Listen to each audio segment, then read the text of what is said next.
قاری صاحب کتنا وقت ہے میرے لیے؟ جتنا چاہیے. بعد میں سوال جواب کی نشست ہے؟ نہیں شیخ صاحب آپ کے لیے ایک سوال جواب کی نشست یہ کل بات کی اسی کے ساتھ ہی ہے. نہیں کوئی نہیں، اچھا ہے. اب پھر جو آپ مناسب سمجھیں آپ کی مرضی. سوال جواب کے بغیر تو ہم پروگرام کرتے ہی نہیں. شیخ صاحب آپ کی مرضی پہ آپ جتنا ٹائم درس کا آپ کا اور جتنا سوال جواب کو آپ کی مرضی. بس پنکھے کے درمیان کوئی نہ آئے.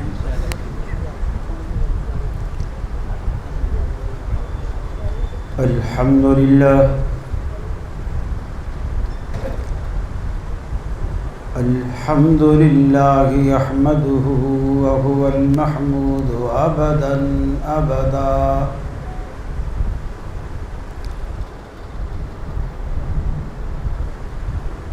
واستعینہ وهو المنعم المولى ونعم النصير مؤیدا.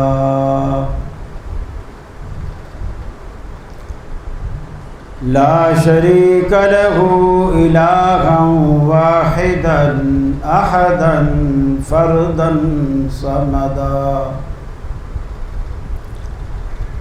وأشهد أن سيدنا وسندنا محمدا عبده ورسوله نبي ما ضل وما غوى وما ينطق عن الهوى. فصلى الله عليه وبارك وسلم وعلى آله وأصحابه وأزواجه صلاة دائما سرمدا. أما بعد فأعوذ بالله من الشيطان الرجيم. بسم الله الرحمن الرحيم.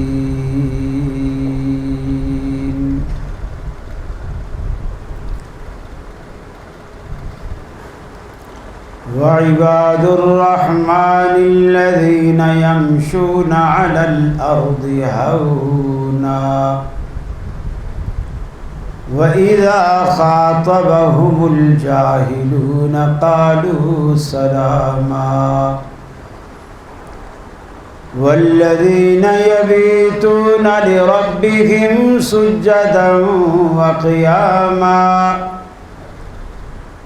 وَالَّذِينَ يَقُولُونَ رَبَّنَا اصْرِفْ عَنَّا عَذَابَ جَهَنَّمَ إن عذابها كان غراما إنها ساءت مستقرا ومقاما. وقال الله تبارك وتعالى اتبعوا ما أنزل إليكم من ربكم ولا تتبعوا من دونه أولياء.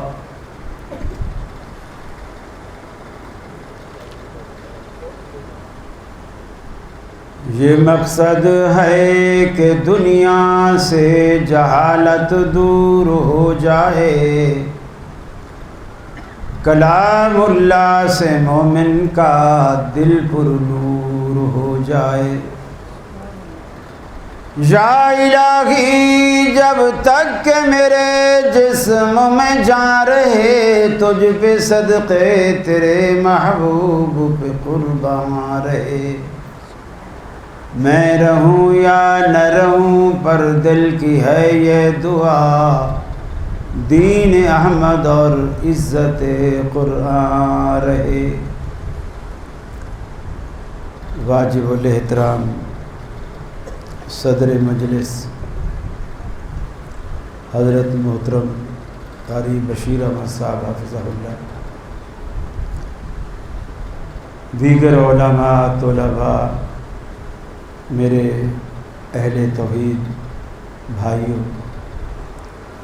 میری مسلم ماؤں بہنوں بیٹیوں، آج یہ 25ویں شب ہے اور شب قدر کے اعتبار سے ممکنہ تیسری رات ہے۔ ممکن ہے یہی رات ہو، کیونکہ اللہ کے رسول نے اسے آخری عشرے کی 5 راتوں میں تلاش کرنے کا حکم دیا اور صحابہ انہی راتوں میں اسے تلاش کرتے۔ دعا ہے اللہ ہمیں وہ نصیب فرمائے، لیکن یہ مل بھی جائے فائدہ انہی لوگوں کو ہے جن کا عقیدہ توحید پر راسخ ہے، شرک سے تائب ہے، ان کی بندگی، ان کی عبادت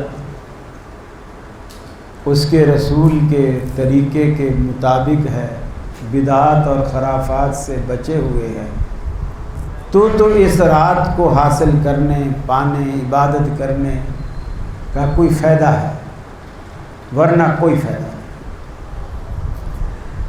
اگر ایک عقیدہ شرک بھرا ہوا ہے عقیدے میں اور توحید پر مبنی نہیں ہے تو آدمی پورا رمضان روزے رکھے، راتوں کو قیام کرے، تراویحاں پڑھے، ختم قرآن کرے، رمضان میں عمرے پہ چلا جائے، بیت اللہ کے حج کرے، مسجد نبوی کی زیارت کرے، کوئی فائدہ نہیں جب تک 2 باتیں آپ کے دل و دماغ میں نہ بیٹھیں کہ اس دنیا میں، اس کائنات میں راج اللہ کا ہو اور رواج محمد الرسول اللہ صلی اللہ علیہ وسلم کا ہو، تب تک کوئی فائدہ نہیں۔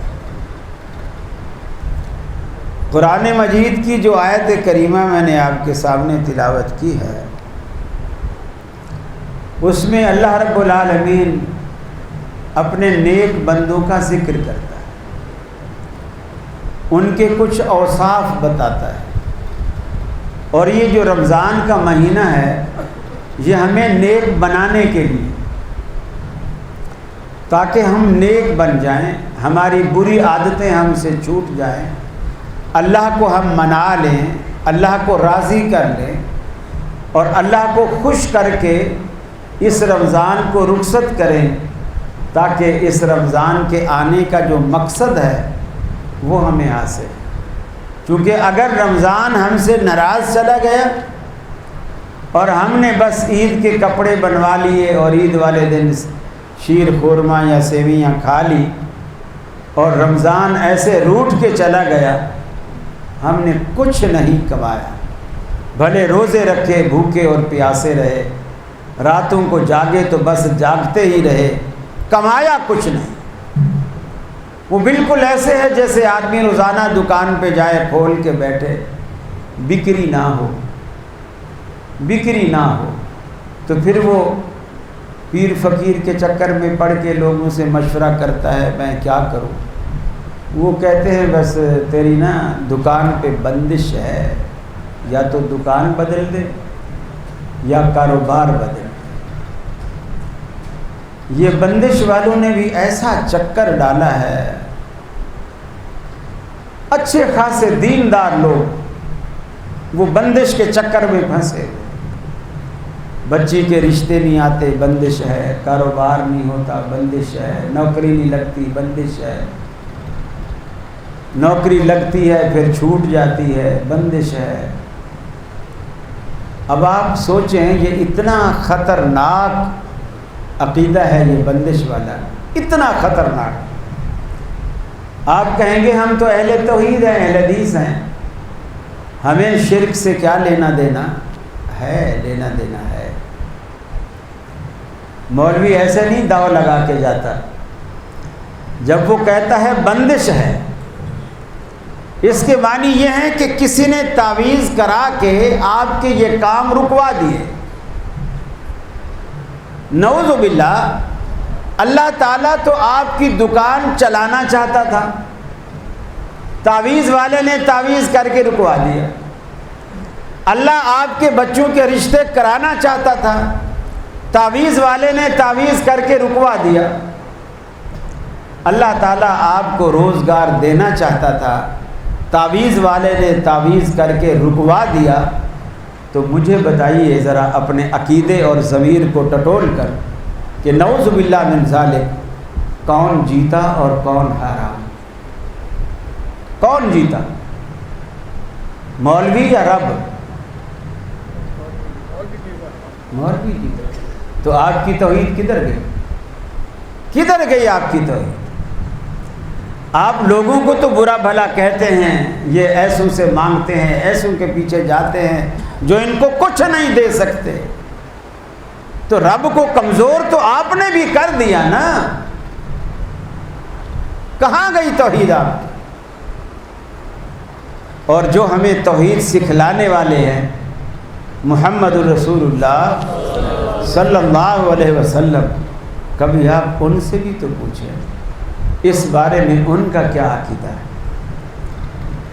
فرماتے ہیں اللہم لا مانع لما اعطیت ولا معطی لما منعت۔ اے الہ العالمین، اگر تو کسی کو کچھ دینے پر آئے تو دنیا کی کوئی طاقت اسے روک نہیں سکتی، اور اگر تو روکنے پر آئے تو دنیا کی کوئی طاقت اسے دے نہیں سکتی۔ آپ نے سارے کا سارا معاملہ پیروں، فقیروں اور مولویوں پہ چھوڑ دیا۔ یہ بوتلیں پڑھ کے دیں گے تو کام چلے گا، دھاگے پڑھ کے دیں گے تو کام چلے گا، نمک پڑھ کے دیں گے تو بھینس دودھ دے گی، چارے پہ پھونک مار کے دیں گے تو گائے بچڑا دے گی۔ سارے کے سارے معاملے تم لوگوں نے انہی کے اوپر ڈال دیے۔ اللہ رب العالمین کہتا ہے یہ سب میرے دست قدرت میں ہے، میرے قبضے میں ہے۔ آپ کے اعتکاف کا کوئی فائدہ نہیں جب تک آپ کے عقیدے میں توحید کمزور موجود ہے، کوئی فائدہ نہیں۔ روزے کا کوئی فائدہ نہیں، عمرے کا کوئی فائدہ نہیں، حج کا کوئی فائدہ نہیں، کسی بھی بندگی کا رب العالمین کے ہاں کوئی فائدہ نہیں اگر بندگی میں شرک موجود ہے۔ اللہ رب العالمین نے فرمایا من یشرک باللہ فقد حرم اللہ علیہ الجنہ ومأواہ النار۔ جس نے بھی اللہ رب العالمین کا کسی کو ساجی بنایا، کسی کو شریک بنایا، فرمایا اس پر رب العالمین نے جنت کو حرام کر دیا، وَمَأْوَاهُ النَّارُ دوزخ کو فرض کر دیا۔ ایسا عقیدہ رکھنے والا کبھی جنت میں جا ہی نہیں سکتا اور کبھی دوزخ سے بچ ہی نہیں سکتا۔ پھر آپ یہ عقیدے دل میں لیے پھرتے ہیں۔ ایک دوست مجھے ملے، کہنے لگے جی قاری صاحب آپ کی دوستی کا ہمیں کیا فائدہ؟ میں نے کہا آپ کو کیا فائدہ چاہیے؟ بولے میں ابھی اس وقت میں منظور کالونی جامعۃ الاحسان میں ہوتا تھا، کہنے لگے میں ابھی ایک صاحب سے مل کر آ رہا ہوں، اس کو میں نے اپنی طبیعت دکھائی، اس نے مجھے دیکھا، کچھ پڑھا، کچھ دم کیا، اور اس کے بعد کہنے لگا کہ تیرے اوپر 17 جن ہیں اور وہ 17 کے 17 افغانی، 17 جن ہیں اور وہ 17 افغانی۔ میں نے کہا پھر؟ بولے میں نے کہا یہ آپ کیسے نکلیں گے؟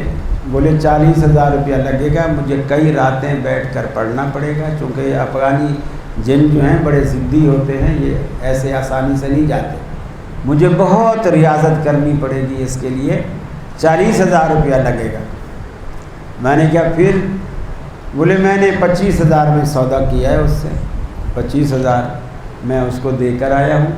اس نے کہا 1 ہفتہ میں پڑھوں گا تو انشاءاللہ یہ جن ختم ہو گیا۔ میں نے کہا کبھی بھی ختم نہیں ہوں گے، یہ 40 پورے کرے گا۔ ہفتے بعد گیا، مل کے آیا، میں نے کہا جی کیا بتایا اس نے؟ کہنے لگا وہ کہہ رہا ہے ابھی 10 باقی ہیں، 7 چلے گئے۔ میں نے کہا میں نہیں کہتا تھا یہ 40,000 پورے کرے گا۔ تو بولے پھر آپ کی دوستی کا کیا فائدہ؟ وہ 10 جن آپ اتار دیں، وہ 10 دن آپ اتار دیں، 10 جو جن چڑھے ہوئے افغانی۔ میں نے کہا میں کہاں سے اتاروں، مجھے تو آپ پہ کوئی جن چڑھا ہوا نظر نہیں آ رہا۔ لوگوں نے اپنے ذہنوں میں ایسی باتیں بٹھا لی ہیں، اور یہ جتنے تعویذ فروش ہیں یہ لوگوں کے ذہن خراب کرتے ہیں، اور ان کے ذہن میں مائنڈ میں یہ بات ڈالتے ہیں اور ان کو نفسیاتی مریض بنا دیتے ہیں۔ پھر پہلے ابا کو ہوتے ہیں، پھر اماں کو ہو جاتے ہیں، پھر بچوں کو ہو جاتے ہیں، اسی طرح سارا خاندان جنات کا مریض ہو جاتا ہے۔ آخر وہ مکان بیچ کے وہاں سے بھاگ جاتے ہیں، پھر اس کا مکان کوئی لیتا نہیں ہے۔ لوگ کہتے ہیں یہاں جن ہے، پہلا خاندان بھی یہاں سے مریض ہو کے نکلا ہے، وہ بھوت بنگلہ کہلاتا ہے، کوئی اس گھر کو نہیں لیتا۔ عجیب لوگوں کا نظام ہے، لوگوں کے حالات ہیں۔ مجھے اسلام آباد سے ایک دوست کا فون آیا، کہنے لگے کہ جی قاری صاحب ہماری بچی بیمار ہے اور کسی نے کہا اس پر آسیب کا اثر ہے، اب آپ کراچی میں ہیں تو فون پہ دم کرتے ہیں؟ میں نے کہا جی میں فون پہ تو دم نہیں کرتا، میں کوئی پیر تھوڑی ہوں جو بھی فون میں پھونک ماروں گا تو پورے اسلام آباد کے جن بھاگ جائیں گے، ایسا تو نہیں ہوتا ہے۔ کہنے لگے آپ مجھے اسلام آباد کے کسی دوست کا نمبر دے دیں جو یہ کام کرتا۔ میں نے انہیں سمجھانے کی بہت کوشش کی کہ یہ ایسا کوئی چکر نہیں ہے، نفسیاتی مرض ہے۔ ویسے آپ آخری 2 سورتیں پڑھ کے، آیت الکرسی پڑھ کے، ادب الباس رب الناس یہ پڑھ کے آپ بچی پر دم کریں، آپ کی بیٹی ہے آپ اس پہ دم کریں، اور کسی نفسیاتی ڈاکٹر کو آپ دکھائیں۔ لیکن وہ کسی نے ذہن میں ڈال دیا تھا۔ بہرحال میں نے ایک ساتھی کا وہاں نمبر دیا، انہوں نے بلوایا گھر پہ اور وہ کچھ عرصے تک دم کرتے رہے۔ کچھ عرصے بعد میں نے ایسے فون کیا خیریت معلوم کرنے کے لیے، میں نے کہا بھئی بتاؤ وہ جن ون کا کیا معاملہ ہے، جن چھوڑ گیا کہ نہیں؟ کہنے لگے جن تو چھوڑ گیا، اب عامل نہیں چھوڑ رہا۔ جن تو چھوڑ گیا ہے، اب عامل نہیں چھوڑ رہا۔ یہ ایسی مصیبت ہے جیسے آپ گھر بنوائیں نا اور مستری مزدور کو اندر آنے کی اجازت دیں گے، پھر آپ کو ڈنڈے مار کے ان کو نکالنا پڑے گا۔ یہ کبھی خود سے نکلتے ہی نہیں۔ یہی معاملہ جن نکالنے والے کا ہے، کبھی بھی نہیں نکلے گا۔ اور لوگ ایسے، ابھی ختم کی رات آنے والی ہے، کسی کے ہاں 27 کو، کسی کے ہاں 28 کو، کسی کے ہاں 29 کو قرآن مجید کے ختم ہوتے ہیں۔ حافظ یہ پارہ جو سناتا ہے قرآن ختم کرے گا۔ کئی مسجدوں میں میں نے دیکھا ہے، اہل حدیث مسجدوں میں کئی جگہوں پر میں نے دیکھا ہے، دونوں طرف مصلی کے بوتلیں رکھی ہوئی ہوتی ہے اور پانی کی ڈھکنے کھلے ہوئے رکھے ہوئے ہوتے۔ وہ جب حافظ صاحب دائیں طرف سلام پھیرے گا تو اس میں پھونکے مار دے گا، اور بائیں طرف سلام پھیرے گا تو اس میں پھونکے مار دے گا۔ پھر بھلے آپ گھر لے جائیں، پھونک لگی بوتل 50 روپے کی، 100 روپے کی، راستے میں بیچتے بھی رہے، پیتے بھی رہے۔ اب وہ جتنی یقین مانیے، جتنی مولویوں کو بیماری ہوتی ہے نا، جتنی آج کل تو مولویوں کو زیادہ تر شوگر ہی ہوتی ہے، چونکہ میٹھا بہت کھاتے ہیں، شوگر ہوتی ہے، جوڑوں کا درد ہوتا ہے اور اس طرح کی تکلیفیں ہوتی ہیں۔ وہ جب تھو کر کے ساری بوتلوں میں ڈالتا ہے، جو پیتا ہے مولوی کی ساری بیماریاں اسی کو لگ گئی، ساری بیماریاں اسی کو لگ گئی۔ اللہ کے رسول صلی اللہ علیہ وسلم نے مریض پر دم کیا ہے، کبھی بوتل پڑھ کے نہیں دی، کبھی دھاگا پڑھ کے نہیں دیا، کبھی نمک پڑھ کے، چینی پڑھ کے، کچھ پڑھ کے نہیں۔ عجیب لوگوں کے ذہن ہیں، عجیب لوگوں کے خیالات ہیں۔ میرے بھائیوں، اس جہالت سے باہر آئیے، اس جہالت سے باہر آئیے۔ اللہ نے انسان کو سب سے اشرف بنایا ہے، فرشتے کو آپ کے آگے جھکا دیا ہے، اس سے بڑی عظمت آپ کی اور کیا ہو؟ اور آپ جنوں سے، اور یہ جن کیا ہے؟ یہ شیطان ہی تو ہے۔ آپ گویا شیطان کو اپنے اوپر سوار کر لیتے ہیں، پھر ان سے ڈرتے پھرتے ہیں۔ فرمایا وَعِبَادُ الرَّحْمَنِ الَّذِينَ يَمْشُونَ عَلَى الْأَرْضِ هَوْنًا، اللہ کے نیک بندوں کی علامت یہ ہے اللہ کے نیک بندے، عباد الرحمن، رحمان کے نیک بندے، یمشون علی الارض ہونا، وہ زمین پر چلتے ہیں تو دبے پاؤں اکڑ کر نہیں چلتے، سینہ تان کے نہیں چلتے۔ صحابہ بیان کرتے ہیں اللہ کے رسول جب کبھی چلا کرتے تھے سیدھی زمین پر بھی آپ اس طرح چلا کرتے تھے گویا آپ چڑھائی سے نیچے کی طرف آ رہے ہیں، تیز تیز قدم اٹھاتے، گردن آگے کی طرف جھکی ہوتی، نہایت عاجزی سے آپ چلا کرتے تھے، متکبرانہ چال کبھی نہ چلا کرتے تھے۔ عباد الرحمن الذین یمشون علی الارض ہونا وَإِذَا خَاطَبَهُمُ الْجَاهِلُونَ قَالُوا سَلَامًا، اور جب کبھی جہلا سے پالا پڑ جائے، کبھی جہلا سے واسطہ پڑ جائے، ان کی جہالت کی باتوں میں الجھتے نہیں بلکہ الجھی گتھیوں کو ہمیشہ سلجھایا کرتے ہیں، کبھی ان سے الجھتے نہیں، ان کی بری بات کا بھی جواب بھلی بات سے دیتے ہیں، ان کی بد دعاؤں کا جواب بھی دعاؤں سے دیتے ہیں۔ اللہ کے حبیب کو لوگ پتھر مارتے ہیں، طائف میں آپ کو لولہان کرتے ہیں، آپ کا ساتھی آپ سے درخواست کرتا ہے، اللہ کے رسول ان بدبختوں نے آپ کو بہت ستایا ہے، لولہان کر دیا ہے، آپ ان کے لیے بد دعا کیجئے، رب العالمین ان کو تہس نہس کر دے۔ رحمت عالم نے ہاتھ اٹھائے، حضرت زید سمجھتے ہیں کہ شاید اللہ کے رسول نے میری درخواست کو قبول کرتے ہوئے آپ نے بد دعا کے لیے ہاتھ اٹھا لیے، لیکن رحمت عالم نے دعا کے لیے ہاتھ اٹھائے۔ جبریل بھی آتے ہیں اللہ کے رسول، اللہ رب العالمین فرماتا ہے اگر آپ چاہیں تو میں طائف کے دونوں پہاڑوں کو آپس میں ملا دوں اور بیچ کی آبادی کو چکی کی طرح ان کو پیس کے رکھ دوں۔ اللہ کے حبیب نے فرمایا الہ العالمین جس طرح تو ان کو دو پہاڑوں کے درمیان پیسنے پر قادر ہے تو ان کے دلوں کو بھی تو پھیرنے پر قادر ہے۔ اللہم اہد قومی فإنہم لا یعلمون، اے الہ العالمین ان کو ہدایت عطا فرما، یہ مجھے پتھر اس لیے مارتے ہیں، یہ نہیں جانتے کہ میں کون ہوں، یہ نہیں جانتے کہ میں ان کا کتنا خیر خواہ ہوں، یہ نہیں جانتے کہ میں ان کے لیے کتنا تڑپتا ہوں کہ یہ دوزخ کی آگ سے بچ جائیں، جنت میں داخلہ ان کے لیے ممکن ہو سکے۔ یہ میری اس محبت اور ہمدردی سے یہ لوگ واقف نہیں، میری قدر و منظر سے واقف نہیں۔ آج اس دعا کا نتیجہ ہے طائف کو دیکھیے، مسلمان بستے ہیں، اللہ کے آگے جھکنے والے بستے ہیں، شرک نہ کرنے والے بستے ہیں۔ رحمت عالم کی اس دعا کا نتیجہ ہے آپ بھی لوگوں کے دل اللہ رب العالمین سے دعا کر کے لوگوں کے دل پھیرنے کی کوشش کیا کیجئے، ان سے الجھا نہ کیجئے، دعائیں کیا کیجئے، اخلاق پیش کیجئے۔ رحمت عالم نے جتنی بھی دعوتیں دی، بڑے بڑے لوگ آپ کے سامنے آ کر کے سرنگوں ہو گئے، آپ کی تلوار کی وجہ سے نہیں، آپ کے اخلاق کی مٹھاس کی وجہ سے۔ اہل حدیث و اپنے اندر سے روکھا پن ختم کیجئے، اخلاق پیدا کیجئے، محبت پیدا کیجئے۔ وہ ظرف دنیا میں کوئی لا کے تو دکھائے۔ اللہ کے حبیب مسجد میں تشریف فرما ہے، ایک شخص آ کر کے کہتا ہے کیا آپ کا نام محمد ہے؟ آپ فرماتے ہیں میرا نام محمد ہے صلی اللہ علیہ وسلم۔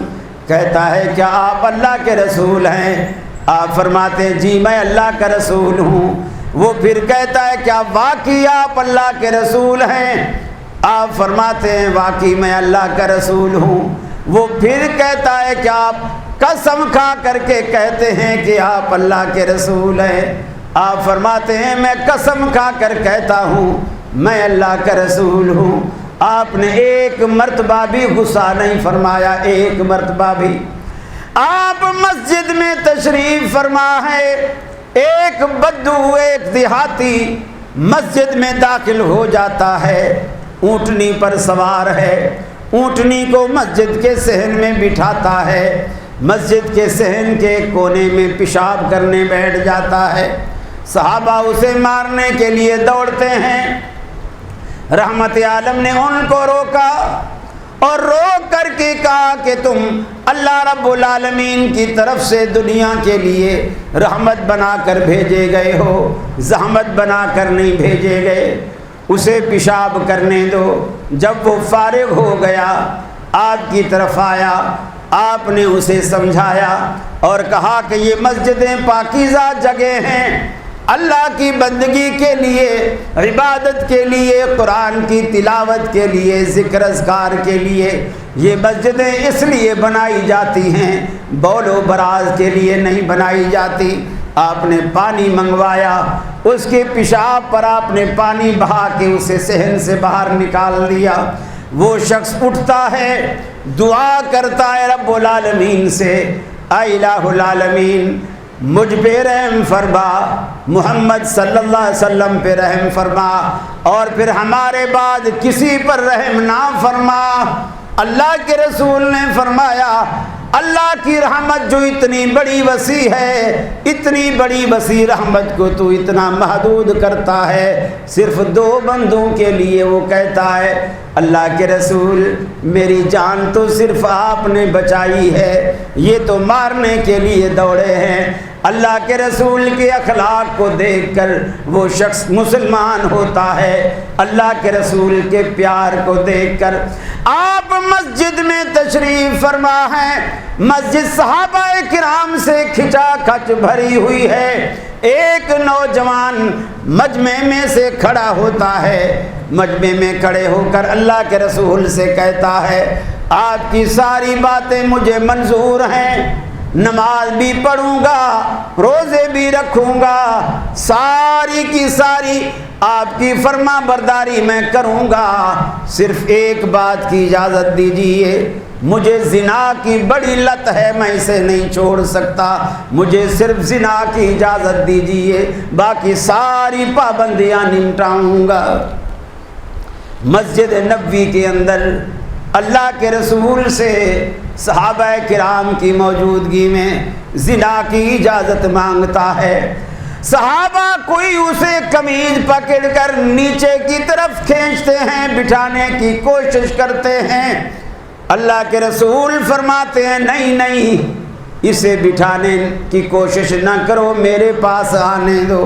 کچھ وہ چلا، کچھ اللہ کے رسول چل کر کے اس کے پاس گئے۔ جیسے دنیا میں آپ نے کسی کلینک پہ یہ منظر دیکھا ہوگا، مریض قطار میں بیٹھے ہوتے ہیں اپنی باری کے انتظار میں، ٹوکن ان کے پاس ہوتا ہے۔ بعض دفعہ اچانک اسٹریچر پر ایک ایسا مریض آتا ہے، ڈاکٹر دور سے اس کی کنڈیشن کو دیکھتا ہے کہ یہ سیریس مریض ہے، فوراً اپنی سیٹ چھوڑ کر، کرسی چھوڑ کر اس کے پاس جاتا ہے، اس کو پہلے دیکھتا ہے، ٹوکن والوں کو بعد میں دیکھتا ہے۔ رسول اللہ صلی اللہ علیہ وسلم اٹھ کر اس کے پاس گئے کہ یہ مریض سیریس ہے۔ آپ نے اس کے کندھے پہ ہاتھ رکھا، جس طرح ڈاکٹر نبض پہ ہاتھ رکھتا ہے نا، اس کی بیماری کو چیک کرنے کے لیے رحمت عالم نے اس کے کندھے پہ ہاتھ رکھا، تھوڑا تھوڑا کمر کی طرف ایسے ہاتھ کو پھیرا، اللہ رب العالمین سے دعا بھی کرتے رہے، اس سے سوال کیا۔ ہمارے ہاں جو طریقہ کار ہوتا ہے نا، وہ ہوتا ہے فتوے بازی کا، فتوے بازی، ذہن سازی نہیں، فتوے بازی۔ کوئی پتہ نہیں اس نے یہ کام کیوں کیا، اس سے پوچھیں گے بھی نہیں، فتویٰ جڑ دیں، یہ تو ایسا ہے، یہ تو ویسا ہے، یہ تو ویسا ہے۔ دیکھیے وہ شخص مسجد نبوی میں اللہ کے رسول سے زنا کی اجازت مانگتا ہے، اس سے بڑا برا اور کون ہوگا؟ اگر اس زمانے میں ہمارے زمانے کے لوگ بیٹھے ہوتے فوراً پتہ نہیں کتنے فتوے جڑ چکے ہوتے اور کتنی مار چکے ہوتے اس کو۔ اللہ کے رسول نے اس سے سوال کیا، کیا اگر یہی اجازت جو تو مجھ سے مانگتا ہے، اگر یہی اجازت کوئی اور شخص مجھ سے تیری ماں، بہن، بیٹی، پھوپھی، خالہ، آپ نے محرم رشتوں کے نام گنوائے، اگر اس کے لیے یہی اجازت کوئی مجھ سے مانگے تو تیرا کیا تاثر ہوگا؟ کیا تو اجازت دے گا؟ اس نے کہا لا واللہ یا رسول اللہ، اللہ کے رسول ایسا کبھی نہیں ہو سکتا، میں یہ کبھی اجازت نہیں دے سکتا، میری غیرت گوارا نہیں کرتی۔ تیر بالکل نشانے پہ لگا، پہلے ذہن سازی تو کرو نا، فتویٰ تو اہل حدیثوں کی زبان کی نوک پہ رکھا ہوا ہوتا ہے، ہر وقت پہلے ذہن سازی کرو۔ اس نے کہا نہیں یا رسول اللہ، یہ میں کبھی برداشت نہیں کر سکتا۔ آپ نے فرمایا پھر جس کے لیے تو اجازت مانگتا ہے وہ بھی تو کسی کی بہن ہوگی، کسی کی بیٹی ہوگی، کسی کی ماں ہوگی، کسی کی خالہ یا پھوپھی ہوگی۔ پھر اللہ کے رسول نے وہیں کھڑے کھڑے اس کو 3 دعائیں دیں، 3 دعائیں دیں۔ مولوی دعائیں دیتا ہے؟ نہیں دیتا، اپنے طلباء سے اسے پٹوا کے دھکے دے کے مسجد سے باہر نکالا۔ اللہ کے رسول نے اسے کھڑے ہو کر دعائیں دی۔ دعاؤں سے دل بدلتے ہیں، ذہن بدلتے ہیں۔ دعا تو مومن کا ہتھیار ہے۔ الدعاء سلاح المؤمن، الدعاء مخ العبادہ، الدعاء هو العبادہ۔ دعا عبادت کا مغز ہے، دعا ہی تو اصل عبادت ہے، دعا مومن کا ہتھیار ہے۔ ایک تو مصیبت یہ ہم نے دعا مانگنی چھوڑ دی۔ اہل حدیث ہوتا ہی وہی ہے جو دعا نہ مانگے، کیونکہ جو دعا مانگے وہ تو حنفی ہوتا ہے، اہل حدیث تو وہ ہوتا ہے جو دعا نہ مانگے۔ ہم ہر صحیح بات کا غلط مطلب نکالتے، منفی پہلو نکالتے۔ اگر کوئی آپ کو نصیحت کرتے ہوئے کہہ دے کہ آپ اگر فجر کی نماز اور عشاء کی نماز یہ 2 نمازیں پڑھتے ہو، بیچ میں ظہر، عصر، مغرب یہ نہیں پڑھتے ہو، تو آپ کو ان 2 کے پڑھنے کا کوئی فائدہ نہیں ہے، آپ پوری 5 پڑھا کریں۔ ان 2 کے پڑھنے کا کوئی فائدہ نہیں، اس لیے کہ 5 نمازوں کا ایک سیٹ ہے، جیسے 1 جگ اور 6 گلاس، 1 چینک اور 6 کپ، یہ سیٹ ہے۔ اور جب بچہ 1 کپ توڑ دیتا ہے تو بیگم بڑی غصے ہوتی ہیں کہ میری اماں کی نشانی تھی، میرا سیٹ خراب کر دیا، میرا سیٹ خراب کر دیا۔ کپ تو اور مل جائیں گے لیکن سیٹ خراب ہو گیا۔ یہ 5 نمازوں کا ایک سیٹ ہے، اس میں سے 1 ٹوٹے 2 ٹوٹے، سیٹ خراب، وہ سیٹ نہیں۔ تو جب عالم یہ سمجھاتا ہے تو آگے منفی ذہن والا یہ سوچتا ہے ٹھیک ہے جی، اگر 2 پڑھنے کا کوئی فائدہ نہیں تو کل سے یہ بھی نہیں پڑھیں گے۔ حالانکہ یہ بھی تو سوچا جا سکتا تھا نا کہ چلو اگر 2 کا فائدہ نہیں ہے تو میں 5 پڑھوں تاکہ ان 2 کا بھی فائدہ ہو اور باقی بھی پوری ہو جائے۔ ہمیشہ منفی سوچتے۔ اللہ کے رسول نے اسے دعا دی، فرمایا اللہم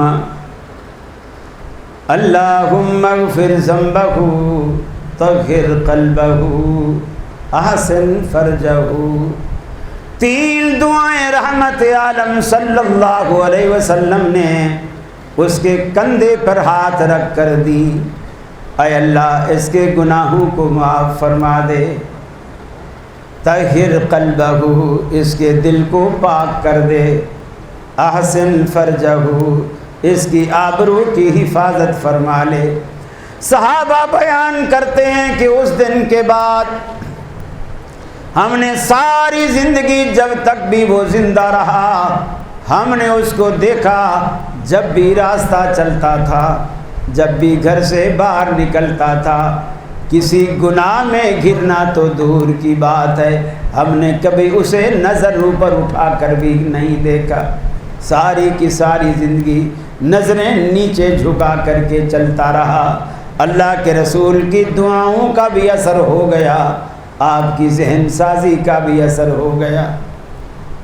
اہل حدیثو دنیا کے سامنے اپنا اخلاق پیش کیجئے، اپنا کردار پیش کیجئے، محبت پیش کیجئے۔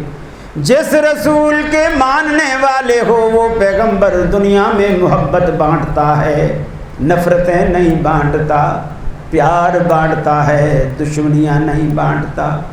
ہماری تو آپس میں نہیں بنتی، نہ محبت کا پتہ ہوتا ہے کہ کب ہو گئی، نہ ٹوٹنے کا پتہ ہوتا ہے کہ کب ٹوٹ گئی۔ یہ تو پھر محبت تو نہ ہوئی، تو پھر شیشے کا گلاس ہوا، بچے نے زمین پہ پٹکا اور چٹک کر کے ٹوٹ گیا۔ میرے بھائی، جو دل توڑنا ہوتا ہے نا، جو دل توڑنا ہوتا ہے، کہتے ہیں نا کہ آئینہ ٹوٹ بھی جائے تو کوئی بات نہیں، دل نہ ٹوٹے کہ یہ بکتا نہیں بازاروں میں۔ جو دل توڑنا ہے نا، ہاں اگر آپ نے اپنا اخلاق، اپنی محبت، اپنا خلوص، اپنی دعائیں سب کچھ کر ڈالی اور ہدایت اس کے نصیب میں نہیں ہے اور وہ ناراض ہوتا ہے، دشمنی پہ اتر آتا ہے، ٹھیک ہے، اس کا نصیب ہے۔ آپ اپنی طرف سے کوشش کریں۔ اللہ کے رسول کو دیکھو، اپنے چچا ابو طالب کے لیے بالکل آخری وقت ہے، اس وقت بھی آپ کہہ رہے ہیں آپ کلمہ پڑھیں، اور یہ بھی کہہ رہے ہیں کہ چلو آپ کو ان لوگوں کا ڈر ہے نا، شرم آ رہی ہے نا کہ مکے کی عورتیں کیا کہیں گی، میرے کان میں پڑے، لیکن ہدایت نصیب میں نہیں تھی، نہیں پڑھا، ہدایت نصیب میں نہیں تھی، نہیں پڑھا، لیکن آپ نے کوشش کی آخر وقت تک ہر طرح سے۔ آپ نے سیرت کی کتابوں میں پڑھا ہوگا کہ رحمت عالم صلی اللہ علیہ وسلم آئے، ایک بڑھیا کوئی گٹھلی لے کر کھڑی ہوئی ہے، اس سے گویا وہ اٹھائی نہیں جا رہی، وزنی ہے تھوڑی زیادہ اور وہ بوڑھی بھی ہے۔ اللہ کے رسول آیا، آپ نے پوچھا اماں کہاں جانا ہے؟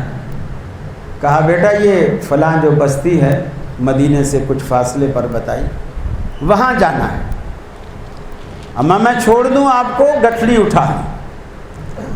آپ صلی اللہ علیہ وسلم نے اس کی گٹھلی اٹھا لی، چلتے جا رہے ہیں اور باتیں کرتے جا رہے ہیں۔ اچھا اماں آپ کیوں مدینے سے کیوں جا رہی ہو؟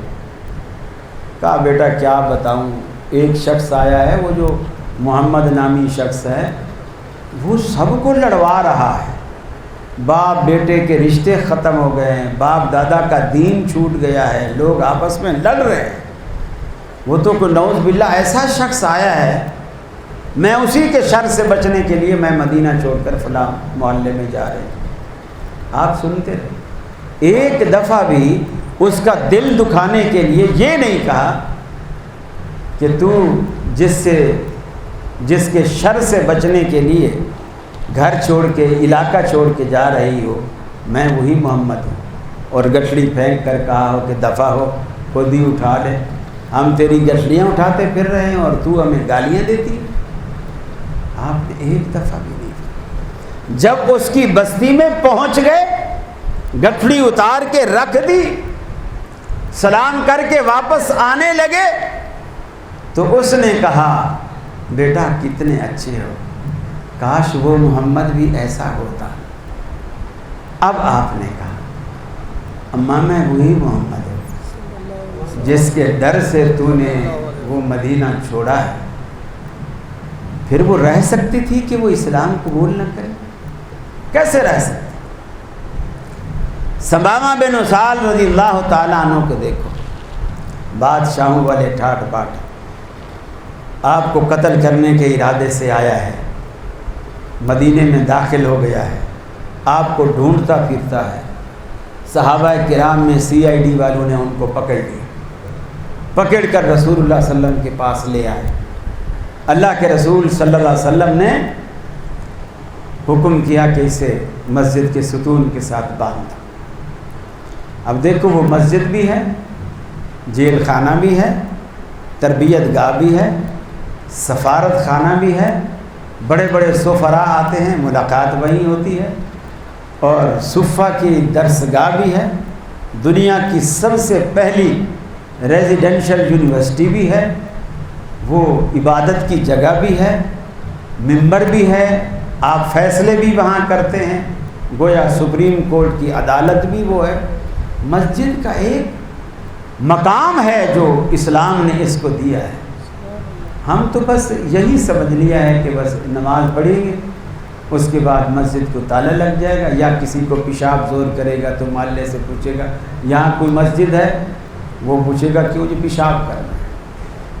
مسجدیں اب اس مقصد کے لیے رہ گئی ہیں، پیشاب کرنے کے، نماز پڑھنے کے لیے نہیں، پیشاب کرنے کے لیے رہ گئی۔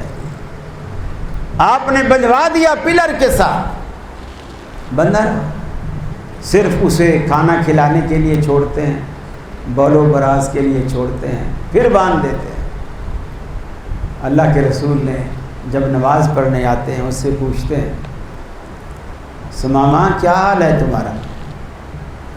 کہتا ہے اگر میرے ساتھ مہربانی کرو گے تو میری قوم آپ کے ساتھ مہربانی کرے گی، اور اگر میرے ساتھ کوئی برا سلوک کرو گے تو میرے بدلہ لینے والے پیچھے ہیں۔ یعنی ڈرا ورا نہیں، یعنی وہ جو گردن کا سریا ہے نا وہ ابھی تک نکلا نہیں، 3 دن تک بندھا رہا۔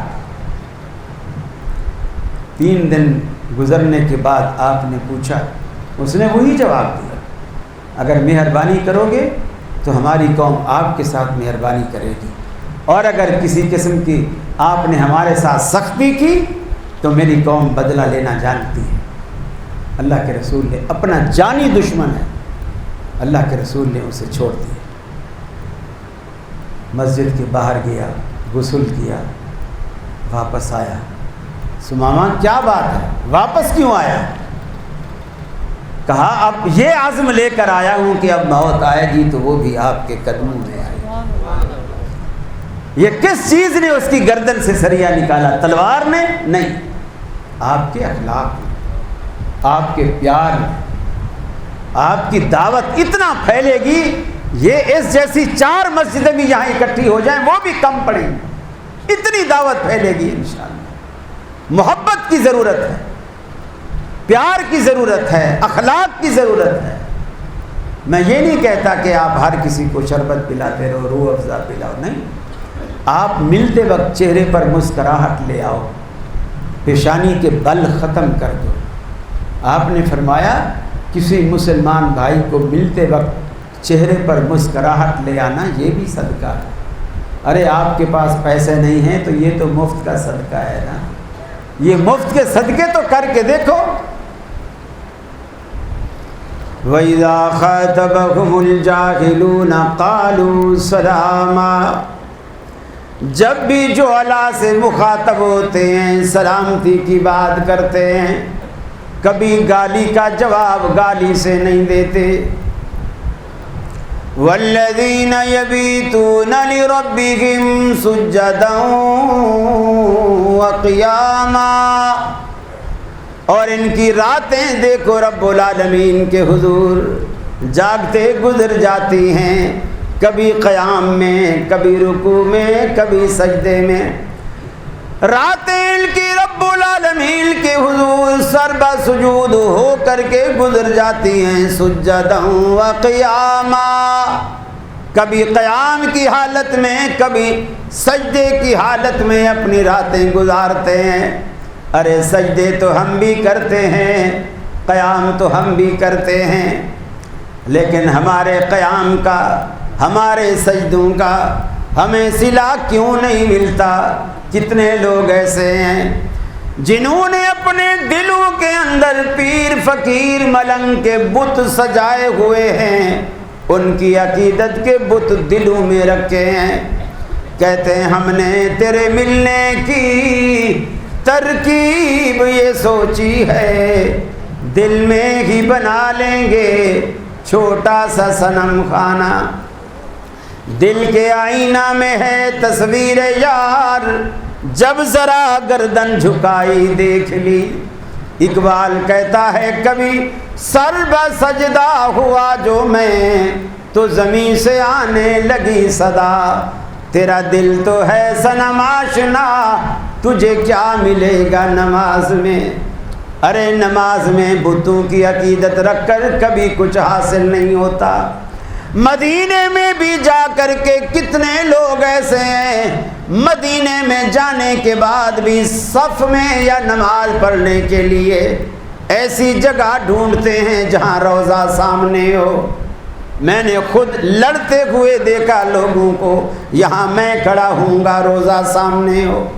مقصد کیا ہوتا ہے کہ جب میں سجدہ کروں تو قبر نبوی صلی اللہ علیہ وسلم میرے سامنے ہو۔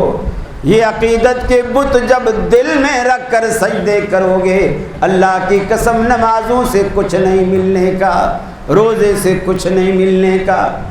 اقبال پھر ایک بات کرتا ہے، آپ کے ضمیر کو جھنجھوڑ کر ایک سوال کرتا ہے، پالتا ہے بیج کو مٹی کی تاریکی میں کون؟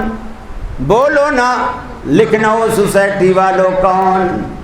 اللہ ہی پالتا ہے بیج کو مٹی کی تاریکی میں کون، اور کون دریاؤں کی موجوں سے اٹھاتا ہے سحاب؟ کون کراچی والوں بتاؤ تو صحیح کون؟ کون لایا کھینچ کر پچھم سے باد سازگار؟ خاک یہ کس کی ہے، کس کا ہے یہ نور آفتاب؟ کس کا؟ کس نے بھر دی موتیوں سے خوشہ گندم کی جیب؟ کس نے سکھلائی ہے موسموں کو ہوئے انقلاب؟ کس نے؟ یہ آسماں کے دامن میں بادلوں کے رواں دواں قافلے، جن میں گرمی بھی ہے، جن میں سردی بھی ہے، جن میں پانی بھی ہے، جن میں آگ بھی ہے۔ دنیا کی کسی طاقت سے کہیے دونوں متضاد چیزیں آگ اور پانی جمع کر کے دکھائے، یہ کس نے جمع کر دی؟